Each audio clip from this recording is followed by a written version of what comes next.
Thank you for illuminating talk.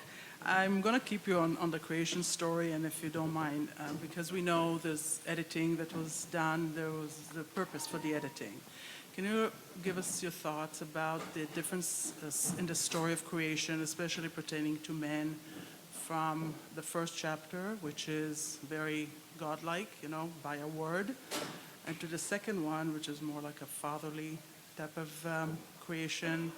Is it the selling point? What was the reason for this type of editing to put the two together, one after the Well, other? I think, the more cynical, what you call criticisms of the Bible and the religious tradition, criticisms like Marx's or Freud's even for that matter, make the case that it's a manifestation of power in politics.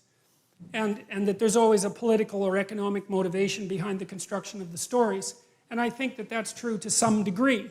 But I don't think that it's true enough so that you can take that particular interpretive tack and be done with it. And I would say that to the degree that there are political and economic motivations that have shaped the stories, the fact that multiple stories have come together, they're sort of corrective in some sense. And so even if at the level of detail, there's political intrigue and politics, say with regards to the ascendancy of Israel, when you step away from it, it becomes something that's more universal and escapes from that.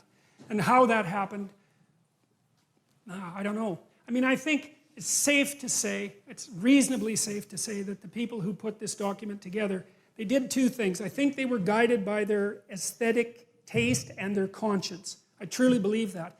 And the reason I believe that is because I think anything that was propagandistic would have been forgotten. Because you can't remember propaganda. No one likes it. It's like it's dead 10 years after you write it, or 20 years.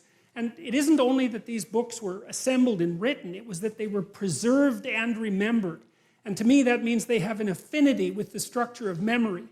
I mean, you think about it. How does a story last 10,000 years unless it's the kind of story you can remember? It doesn't.